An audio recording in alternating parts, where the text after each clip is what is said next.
गुरुजी, हम भगवान शिव की, भगवान कृष्ण की, भगवान राम की पूजा एवं जप करते हैं एवं माँ भगवती का भी जप पूजा करते हैं। तो क्या हमें सभी का नाम जप पूजा करके सभी को संतुष्ट करना चाहिए या किसी एक को ही भजें? क्योंकि हाँ, एक देखो सादे प्रारंभ में क्या होता है, भक्ति का यही स्वरूप होता है जो आपने जो वर्णन किया। प्रारंभ में सबकी भक्ति का स्वरूप यही होता है। जब हम कक्षा 5 में पढ़ते थे, शिव चालीसा, दुर्गा चालीसा, हनुमान चालीसा, ये सब एकत्रित कर, क्योंकि हमारा प्रारंभिक जो भक्ति का कदम होता है वो इसी तरह से चलता है। जो जो हमारे प्रियता में भगवान के नाम रूप आते थे, उनकी आराधना करते गए। इसके बाद चयन होता है गुरु का। जो रंग लाने वाली बात होती है वो होती है, जैसे हम विविध चालीसाएं पढ़ी, विविध नाम कीर्तन किए, भगवान की कथा, तो उसके फल स्वरूप मुझे सदगुरुदेव मिले कि सदगुरुदेव ने जो नाम दिया, सदगुरुदेव ने जो इष्ट बताया, उसको पकड़ लिया। अब हम आराधना सबकी करते हैं, लेकिन प्यार सदगुरुदेव के बताए हुए नाम और उपास्य देव पर है। जैसे एक पतिव्रता पत्नी अपने देवर, ननंद, सास ससुर सबकी सेवा करती है, पर पति के लिए, क्योंकि वो पति के संग है, उसका पर्सनल प्यार किसी से नहीं है, पर्सनल प्यार अपने पति से। अब ये आ गया रंग प्रेम का, समझ रहे ना? ऐसे ही हम सब देवी देवता भगवान की आराधना करते हैं और मांगते हैं कि हमारे प्रभु में प्रेम हो। अब वो प्रभु कौन गुरुदेव ने आपको दिए, वो देखो। जैसे गोस्वामी जी ने विनय पत्रिका में सबकी विनय की और श्री राम चरणों में प्रेम मांगा। जैसे अपने लोग कुछ भी तो सबका फल किशोरी किशोर जो लाडली लाल के चरणों में प्रेम। तो अब हमें ये देखना है कि अभी तक हमारी उपासना हमारे भाव से चलती रही।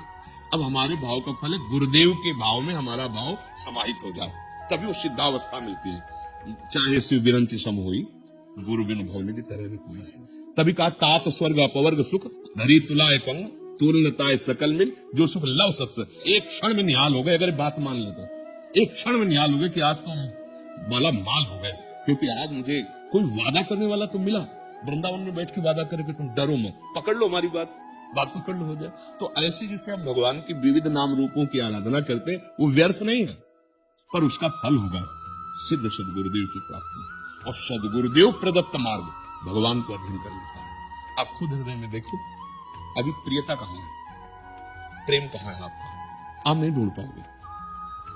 शरीर में भी प्रेम है, परिवार में भी प्रेम है, भगवान के विविध नाम रूपों में भी है, तो अभी वो प्रेम नहीं हुआ।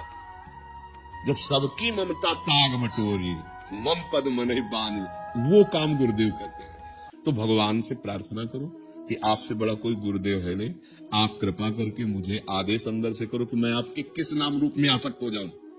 वो शिव रूप है या राम रूप है या वही है, दूसरे नहीं है। दुर्गा, काली, अम्बा, जो भी को वो एक ही है। मैं एक जगह लग जाने पे फिर आनंद की अनुभूति होती है।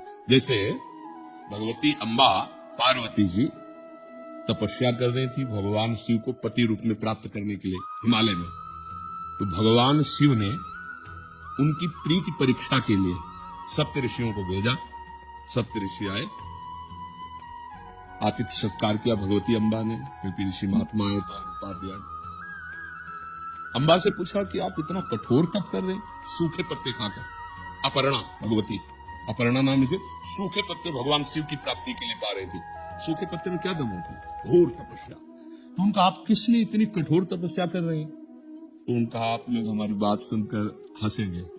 हंसने का मतलब कि कहां मैं और कहां अगाध बोध संपन्न भगवान शिव। उनका शिव में ऐसा क्या है? क्योंकि भगवान शिव ने ही भेजा। चिता की भस्म लगाते हैं, मुन्नों की माला है, ना कोई महल है, ना कोई सोने का श्रृंगार, ना कोई ऐसा क्या सुविधा है? चिता भस्माले को गरल मसनम दिग्बट धरो जटाधारी कंठे भुजगपति हारी पशुपति कपाली भूतेशु। क्या? अम्बा की दृष्टि बदल गई, प्रीति से कहते हैं। उन्होंने कहा आप लोगों का मत हमने सुना। सप्तऋषि ने कहा देखो आपको नहा धोने की जरूरत नहीं, तपस्या करने की जरूरत, आपको दूल्हा दिला देते वैकुंठनाथ विष्णु भगवान। माता जी ने कहा कि आपको मैं अपने हृदय की बात बताती हूँ, कोटि जन्म लग रगर हमारी और बरौ संभुनता राहों को। ये है बात आखिरी जो प्रीति की है। करोड़ों बार जन्म लूंगी और हर बार तपस्या भगवान शिव के लिए करूंगी और उन्हीं को पति रूप में वरण करूंगी। माना महादेव में कोई गुण नहीं है, विष्णु में सब गुण है, लेकिन जिसका मन जिससे रम जाता है उसको उसी से कहा गया है। ये आई रंग उपासना की। तो अब आप देख लीजिए, आप अपने प्रभु से प्रार्थना कीजिए, प्रीति एक से होती है, वो एक ही है।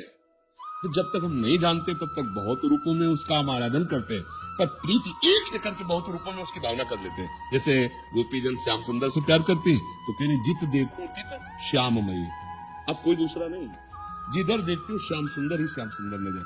वो स्वामी जी राम जी से प्यार करते हैं, वो कह रहे जड़ चेतन जग जीव जत सकल राममय। अपनी भावना एक आराध्य देव पर वही है, लग जाए तो रंग आ जाए।